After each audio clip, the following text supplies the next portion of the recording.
નમસ્કાર વિદ્યાર્થી મિત્રો, ધોરણ 10 વિષય સામાજિક વિજ્ઞાન, પાઠ આપણો 9, જેમનું નામ છે વન અને વન્યજીવ સંસાધન. તાસ 3 માં આપ સૌ વિદ્યાર્થીઓનું સ્વાગત છે. તાસ 2 માં આપણે વ્યવસ્થાપનની દ્રષ્ટિએ અને માલિકીની દ્રષ્ટિએ જંગલોના જે 3 પ્રકારો પડે છે તે આપણે જોઈ લઈએ. તો એ 3 પ્રકારો કયા હતા? તો પહેલો જે પ્રકાર હતો એ રાજ્ય માલિકીનું જંગલ હતું, જેની માલિકી રાજ્ય સરકાર અને કેન્દ્ર સરકારની હોય છે. બીજા પ્રકારનું જે જંગલ આપણે જોયું હતું તે સામુદાયિક જંગલ હતું, જેની માલિકી અથવા જેનું જે નિયંત્રણ છે એ નિયંત્રણ સ્થાનિક સ્વરાજ્ય સંસ્થાઓ દ્વારા જે છે એ કરવામાં આવે છે.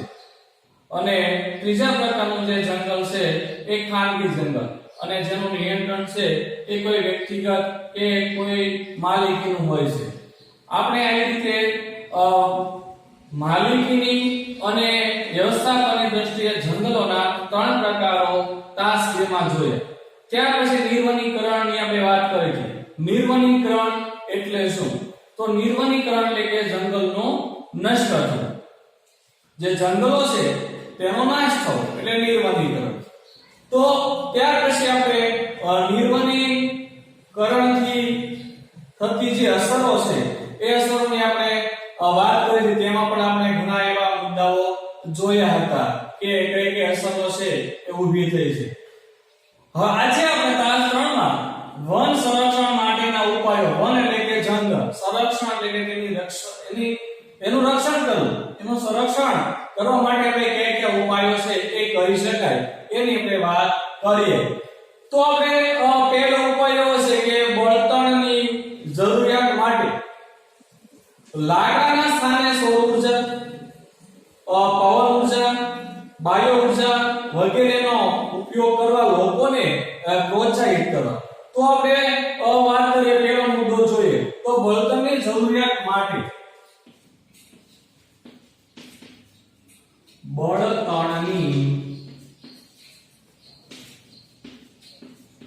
જરૂરિયાત માટે લાકડાના સ્થાને કે લાકડાના જગ્યાએ સૌર ઉર્જા, પવન ઉર્જા,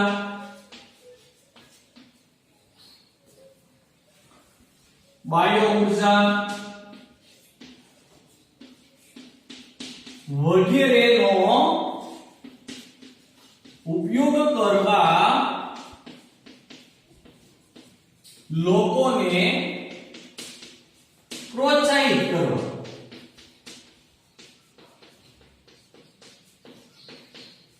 પ્રોત્સાહિત કરવા એટલે જે બળતણ છે, બળતણનો આપણે ઉપયોગ છે બળતણની જરૂરિયાત માટે લાકડાના સ્થાને આપણે સૌર ઉર્જા, પવન ઉર્જા અને બાયો ઉર્જા વગેરેનો ઉપયોગ કરવા લોકોને છે પ્રોત્સાહિત કરવા જોઈએ. એટલે કે લોકોને સમજાવવા જોઈએ કે આપણે બળતણ તરીકે જે લાકડું વાપરીએ છીએ તેના બદલે સૌર ઉર્જા, પવન ઉર્જા અને બાયો ઉર્જાનો આપણે ઉપયોગ કરવો જોઈએ કે જેથી કરીને જંગલોનું સંરક્ષણ થઈ શકે.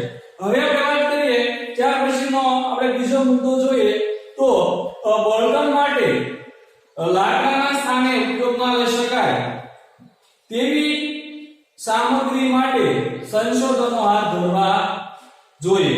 તો આપણે વાત કરીએ ત્યાર પછીનો ઉપાય કે બળતણ માટેના લાકડાના સ્થાને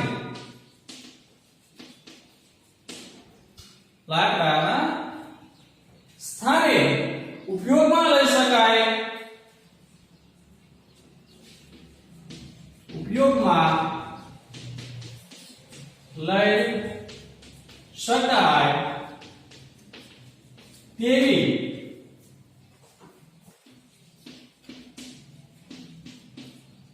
તેવી સામગ્રી માટે સંશોધનનો હાથ ધરવા જોઈએ.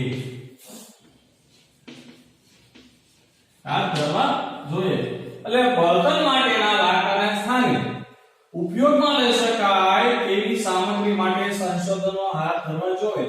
તો મિત્રો બળતણની જગ્યાએ જે આપણે લાકડો બળતણ માટેનો આપણે જે લાકડું વાપરીએ છીએ એ લાકડાના સ્થાને આપણે ઉપયોગમાં લઈ શકાય એવી સામગ્રી માટે સંશોધનનો હાથ ધરવા જોઈએ. તો આપણે આનું એક ઉદાહરણ સમજીએ કે આપણે પાણીને ગરમ કરવા માટે આપણે લાકડાનો ઉપયોગ કરીએ છીએ.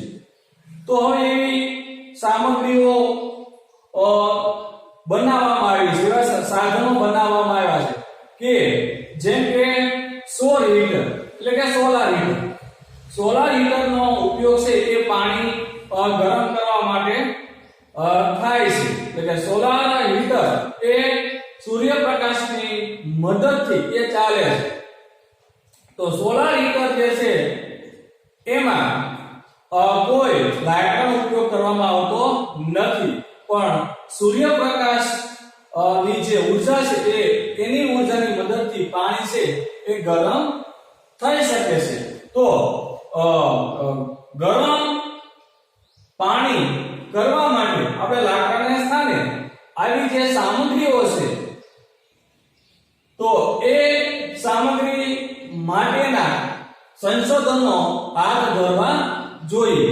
હવે આપણે ત્યાર પછીનો આપણે મુદ્દો જોઈએ તો જરૂરિયાત કે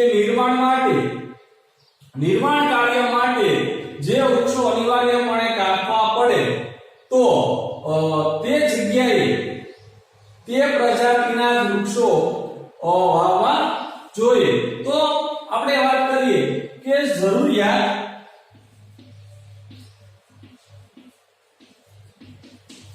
કે નિર્માણ કાર્ય માટે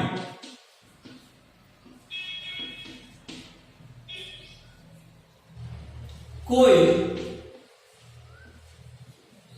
વૃક્ષનો નાશ કરવો પડે તો અથવા કાપવા પડે તો તેના સ્થાને તે જ પ્રજાતિના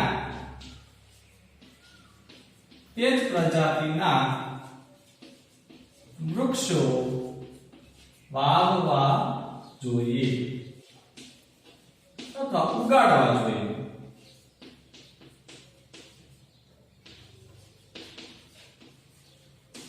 તો એ વાત છે કે જરૂરિયાત કે નિર્માણ કાર્ય માટે કોઈ વૃક્ષનો નાશ કરવો પડે તો તેના સ્થાને તે જ પ્રજાતિના વૃક્ષો છે વાવવા જોઈએ. તો કોઈ એવા જે રસ્તો છે એ રસ્તો આપણે પહોળો કરવો હોય, બરાબર, તો પહોળો કરવો હોય તો પેલા સિંગલ રસ્તો હોય કે જેમાંથી એક જ વાહન પસાર થઈ શકે તો તેની બંને બાજુ વૃક્ષો હોય છે. હવે આપણે ડબલ રોડ બનાવવો હોય એટલે કે બે વાહન પસાર થઈ શકે તેવો રસ્તો આપણે પહોળો બનાવવો હોય તો શું કરવું પડશે? તો બંને બાજુ આપણે થોડી જગ્યા વધારવી પડશે અથવા તો એક બાજુ આપણે જે જગ્યા છે એ ખુલ્લી કરવી પડશે. તો સાઈડમાં બાજુમાં રહેલા જે વૃક્ષો છે એ વૃક્ષો આપણે કાપવા પડશે. તો તેના માટે ઉદાહરણ તરીકે કોઈ એવા વૃક્ષો હોય કે આલો કે વાત કરીએ આપણે પીપળો છે, કોઈ પીપળાના વૃક્ષ આપણે કાઢ્યા, બરાબર, રસ્તાને પહોળો કરવા માટે, તો તે જ પ્રજાતિનો એટલે કે તેની જગ્યાએ જે પહોળો રસ્તો થઈ જાય પછી જે જગ્યા હોય ત્યાં જગ્યાએ એ આપણે પીપળાનું વૃક્ષ જ વાવવું જોઈએ. એટલે કે જરૂરિયાત કે નિર્માણ કાર્ય માટે જો કોઈ વૃક્ષને અનાયાસે કાપવા પડે, અનિવાર્યપણે જો એને કાપવા પડે તો તેનો નાશ કરવો પડે તો તેના સ્થાને તે જ પ્રજાતિના વૃક્ષો વાવવા જોઈએ. આ સિવાય મિત્રો આવા ઘણા બધા ઉદાહરણો આપણે લઈ શકાય. રેલવેના જે પાટા છે, રેલવેના પાટા નાખવા હોય તો પણ તેને જે નડતા જે વૃક્ષો છે એ કાપવા પડે રેલવેના પાટા નખાઈ જાય પછી જે કઈ જગ્યા હોય બાજુમાં જે જગ્યા હોય ત્યાં વૃક્ષો જો ઉગાડવામાં આવે તો વધારે અનુકૂળ રહે. હવે આપણે વાત કરીએ કે અપરિપક્વ જે વૃક્ષો છે એ વૃક્ષો કાપવા પર સંપૂર્ણ પ્રતિબંધ મૂકવો જોઈએ. તો અપરિપક્વ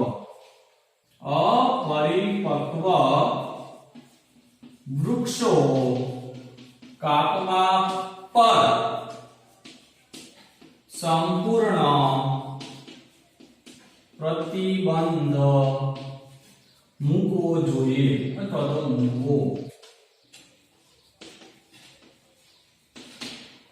અપરિપક્વ વૃક્ષો એટલે કે જે નાના વૃક્ષો છે જે એની ઊંચાઈ વધારે ન હોય, પાકી ન ગયું હોય, બરાબર, કાસા વૃક્ષો અપરિપક્વ એટલે આપણે કાસા જે નાના જે છોડ કહીએ છીએ એવા વૃક્ષોને કાપવા પર સંપૂર્ણ પ્રતિબંધ મૂકવો જોઈએ. એટલે અપરિપક્વ જે વૃક્ષો છે એને કાપવા જોવે નહીં, એના પર પ્રતિબંધ મૂકવો જોઈએ.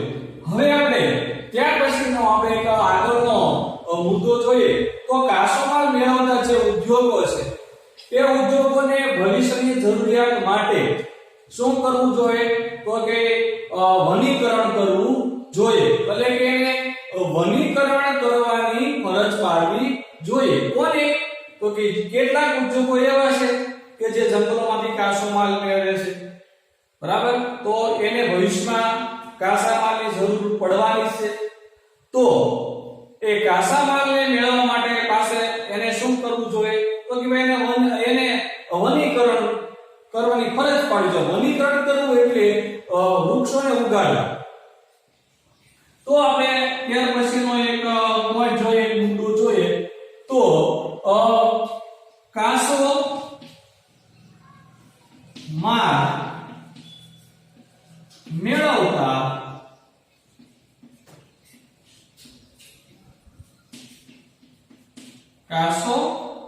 માલ મેળવતા ઉદ્યોગોને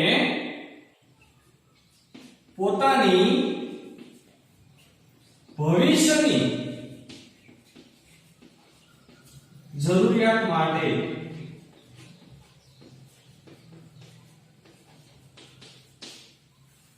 વનીકરણ કરવા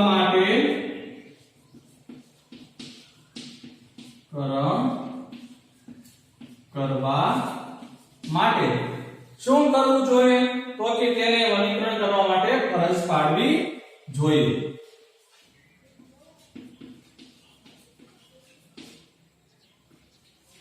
એટલે એને સમજાવવા જોઈએ, એને ફરજ પાડવી જોઈએ કે ભાઈ તમે તમારો જે ઉદ્યોગ છે એ જંગલોમાંથી મળતો જે કાચો માલ છે એ કાચા માલને આધારિત ચાલે છે. તો ભવિષ્યમાં તમારે આ કાચો જે માલ છે એ માલ તમારે જંગલોમાં આપણે મેળવવો પડશે. તો તમારે ભવિષ્યની જે જરૂરિયાતો છે કાચા માલની, તો એ જરૂરિયાતોને પૂરી કરવા માટે તમારે વનીકરણ કરવું જોઈએ. આવી મિત્રો આ ઉદ્યોગ જે કાર્યકો છે, ઉદ્યોગો ચલાવનારા જે લોકો છે એને વનીકરણ કરવા માટેની ફરજ પાડવી જોઈએ. વનીકરણ કરવા માટેની એટલે કે વૃક્ષારોપણ કરવાની એને ફરજ પાડવી જોઈએ. એટલે નવા જે વૃક્ષો છે એને ઉગાડવા જોઈએ. હવે આપણે ત્યાર પછીનો આગળનો એક નવો પોઈન્ટ જોઈએ તો ઇકો જે ટુરિઝમ કહેવાય છે, એટલે કે પ્રવાસ પર્યટન ના જે સ્થળો છે તો એની આપણે વાત કરીએ કે ઇકો ટુરિઝમના વિકાસના નામે જંગલની જે સ્થિતિ છે એ સ્થિતિ ન જોખમાય તે માટે કડક રીતે જે નિયમો છે એ નિયમો બનાવવા જોઈએ અથવા તો નિયમન કરવું જોઈએ. નિયમન કરવું. ચાલો હવે આપણે ત્યાર પછીનો એક નવો જે મુદ્દો છે જોઈએ કે ઇકો ટુરિઝમના વિકાસને કારણે, વિકાસને લીધે અથવા વિકાસને કારણે જંગલોની સ્થિતિ ન જોખમાય એટલે કે જોખમાં ન મુકાય તે માટે જે કડક રીતે નિયમન કરવું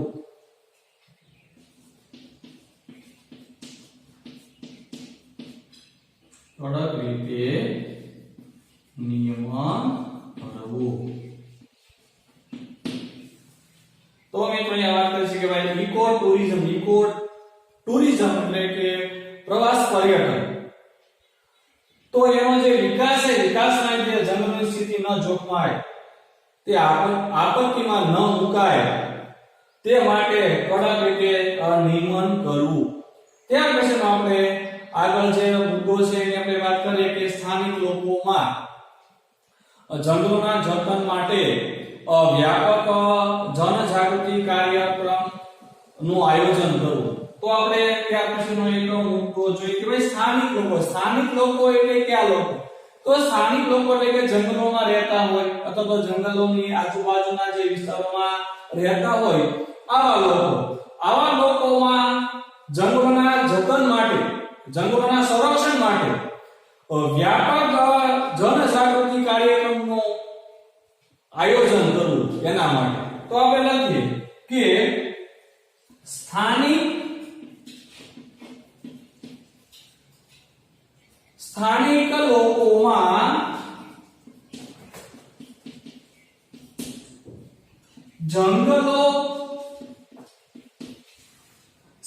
લોકોમાં જંગલોના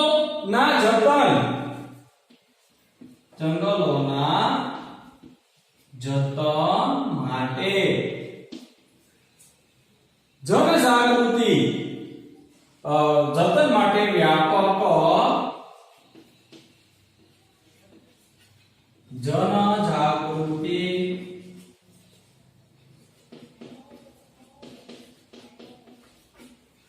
જનજાગૃતિ કાર્યક્રમોનું આયોજન કરવું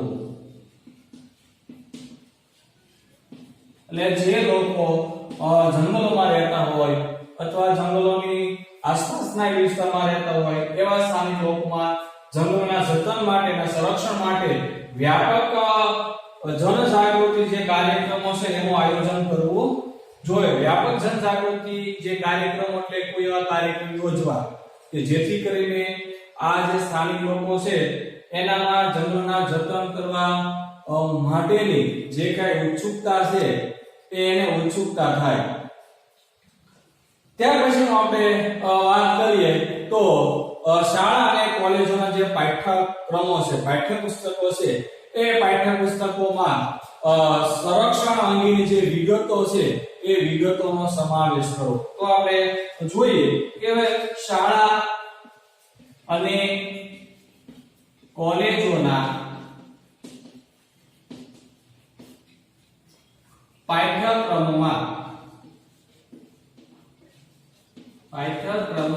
અથવા જે પુસ્તકો છે એ પુસ્તકોમાં વન સંરક્ષણ અંગેની જે વિગતો છે વન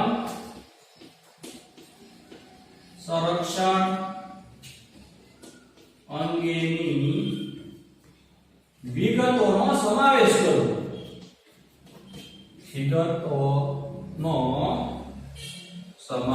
કરવો એટલે કે શાળા અને કોલેજમાં જે અભ્યાસક્રમ છે જે પાઠ્યપુસ્તકો છે પાઠ્યપુસ્તકોની અંદર પાઠ્યક્રમમાં વન સંરક્ષણ અંગેની જે વિગતો છે એ વિગતો નો સમાવેશ કરવો તેમજ જે વિદ્યાર્થીઓ છે એ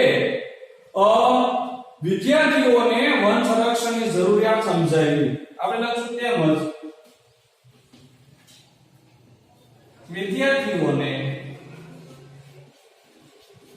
વિદ્યાર્થીઓને વન સંરક્ષણની જરૂરિયાત સમજાય એટલે જે વિદ્યાર્થીઓ છે એ વિદ્યાર્થીઓને વન સંરક્ષણની જે જરૂરિયાત છે એ વિદ્યાર્થીઓને સમજાવવી જોઈએ કે જંગલનું રક્ષણ શા માટે કરવું છે, જંગલ આપણને શું ઉપયોગી છે, બરાબર? તો આવી બધી જે સમજણ છે એ સમજણ વિદ્યાર્થીઓને આપવી જોઈએ.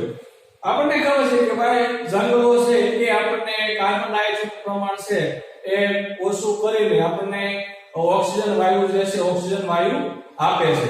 ત્યાર પછી વરસાદ લાવવામાં પણ જંગલો છે એ મદદરૂપ થાય છે. તો આવી બધી જે બાબતો છે એ બાબતો વિદ્યાર્થીઓને સમજાવવી જોઈએ. ત્યાર પછી આપણે આગળના જે મુદ્દાઓ છે એમને આપણે જોઈએ.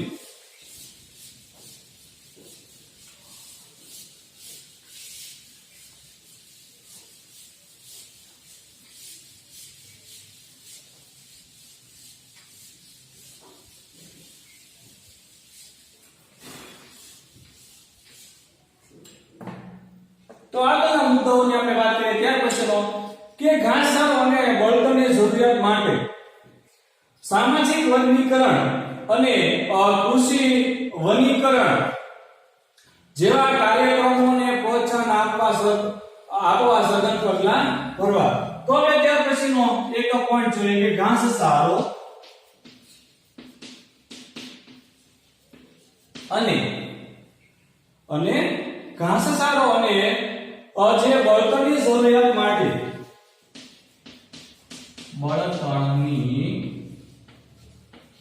જરૂરિયાત માટે સામાજિક વનીકરણ અને કૃષિ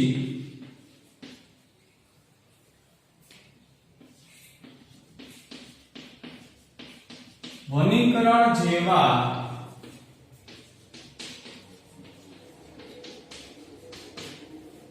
જે કાર્યક્રમો છે એ કાર્યક્રમોને પ્રોત્સાહન આપવા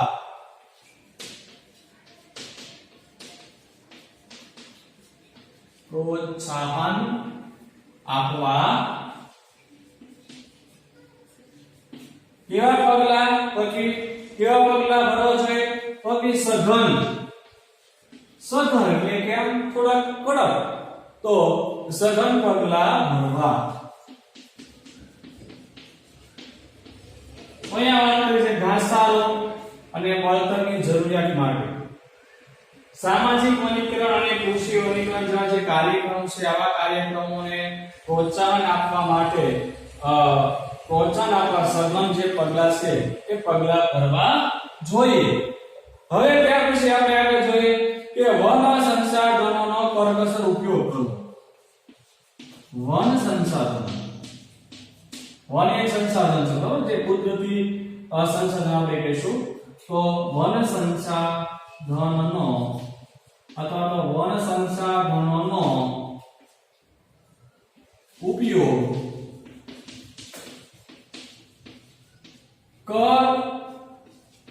કરકસર પૂર્વક કરવું.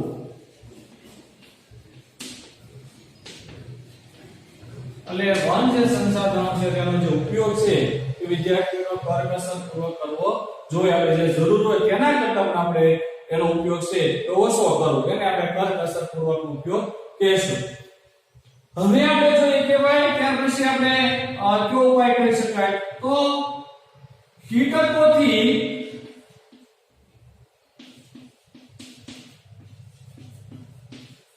ક્ષતિગ્રસ્ત વૃક્ષોને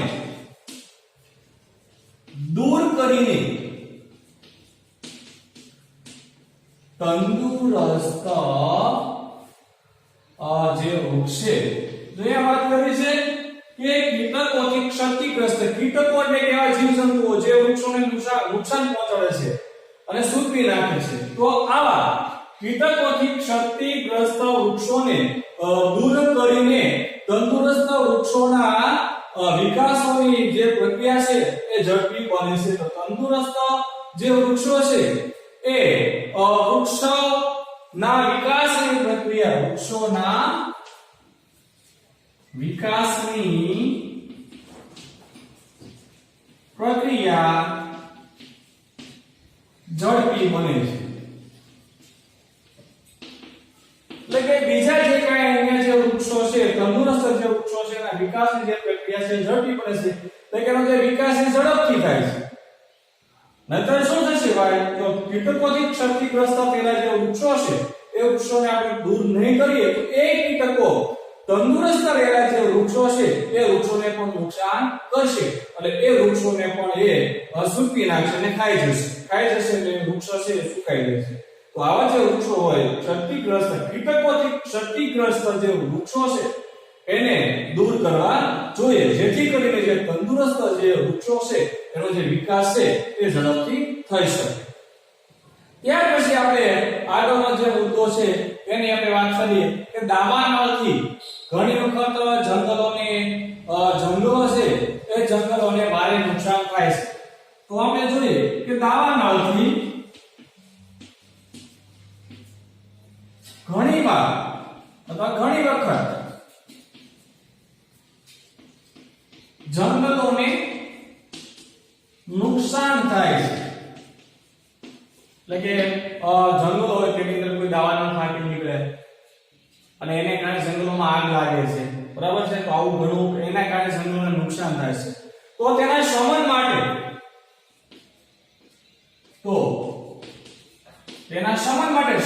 એટલે કે બુજાવવા માટે, ઓલવવા માટે, શમન માટે રાષ્ટ્રીય સ્તરે અથવા કક્ષાએ શું કરવું જોઈએ? રાષ્ટ્રીય કક્ષાએ શું કરવું જોઈએ? અલાયદું તંત્ર કે દળ ઊભું કરવું. અલાયદું તંત્ર કે દળ ઊભું. દળ એટલે આમ ટુકડી એવું એવો અર્થ થાય. દળ ઊભું કરવું. અલાયદું તંત્ર અથવા તો અલાયદું જે દળ છે એ દળ ઊભું કરવું જોઈએ.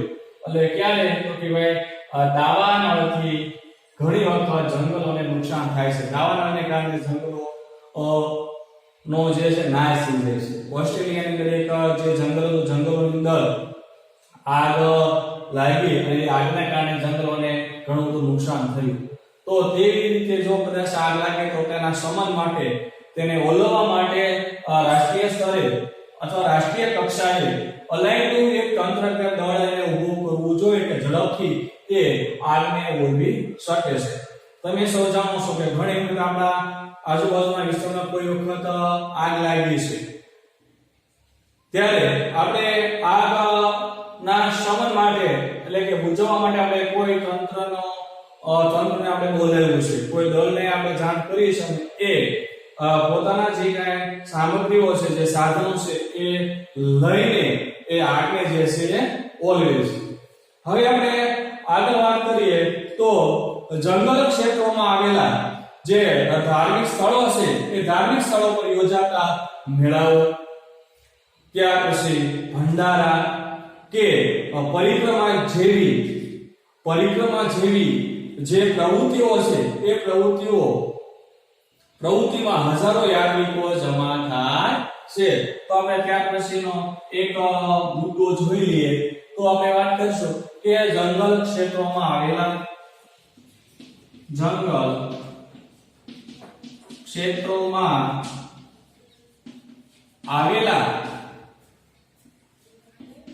કેવા સ્થળો?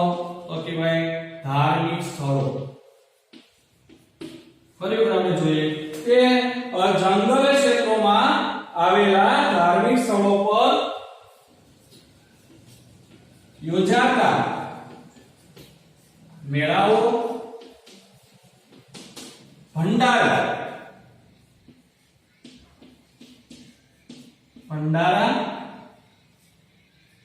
અને પરિક્રમા જેવી પ્રવૃત્તિ કરવા માટે, બરાબર, પ્રવૃત્તિ કરવા માટે અથવા તો પ્રવૃત્તિ કરવા માટે અથવા તો આપણે બીજા અર્થમાં લખવું હોય તો લખીએ કે પ્રવૃત્તિમાં હજારો લોકો ભેગા થાય છે, એકઠા થાય છે, બરાબર છે. હજારો લોકો અથવા તો યાત્રિકો છે એ જમા થાય છે. લોકો અથવા બીજા અર્થમાં કહેવાય તો આપણે યાત્રિકો જમા એટલે ભેગા થવું, એકઠા થવું, જમા થાય છે. ભંડારા એટલે અમુક સમાજની અંદર કોઈ એવા લોકો છે એનું અવસાન થાય એટલે જે છે ખોદકામ કરીને તેની અંદર દાટી દેવામાં આવે છે. કોઈ એવા જે સંતો છે એ સંતોનું જ્યારે અવસાન થાય, એનું મૃત્યુ થાય ત્યારે અમુક જે સ્થળો એ ખાસ કરીને અહીંયા જંગલની વાત કરી છે તો જંગલ જેવા વિસ્તારોની અંદર અમુક જે ખાડો કરીને તેની અંદર દાટી દેવામાં આવે છે. તો આને કહેવાય આપણે ભંડારો. તો જંગલ ક્ષેત્રોમાં આવેલા ધાર્મિક સ્થળો પર યોજાતા મેળાઓ, ભંડારા અને પરિક્રમા એટલે કે કોઈ પણ વસ્તુની તરફ છે એ આપણે ફરવું, જમણી તરફ ફરવું. તો પરિક્રમા જેવી જે પ્રવૃત્તિમાં હજારો લોકો છે જમા થાય છે. અને હવે આપણે વાત કરીએ એમાં તો એ સમય દરમિયાન જંગલોમાં એકઠા થતા કચરાનો યોગ્ય નિકાલ ન થતા જંગલો કેવા બની જાય છે? દૂષિત થાય છે. તો એ સમય દરમિયાન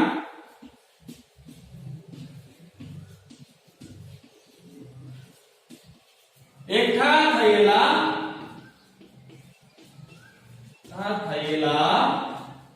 કચરાનો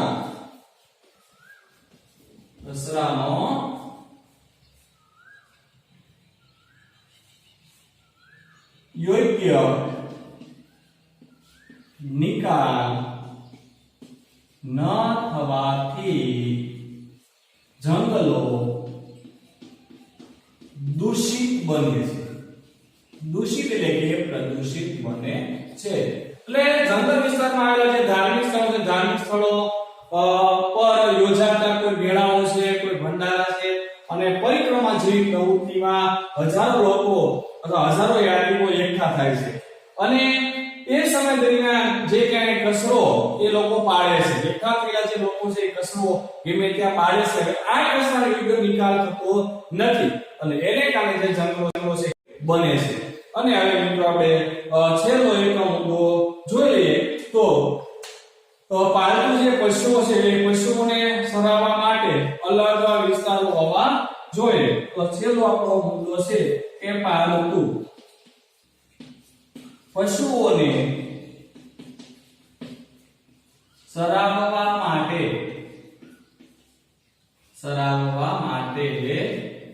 અલગ વિસ્તાર હોવો જોઈએ. અલગ વિસ્તાર હોવો જોઈએ. એટલે પશુઓ જે પાલતુ જે પશુઓ છે પશુઓને મિત્રો જંગલોમાં આપણે સારવા જોઈએ નહીં, બરાબર? જંગલોની અંદર સારવા જોઈએ નહીં કારણ કે આ પશુઓ છે એ જે જંગલમાં રહેલા જે વૃક્ષો છે નુકસાન પહોંચાડે છે, ખાઈ જાય છે કોઈને અથવા તો કોઈને કોઈ નુકસાન પહોંચાડે છે.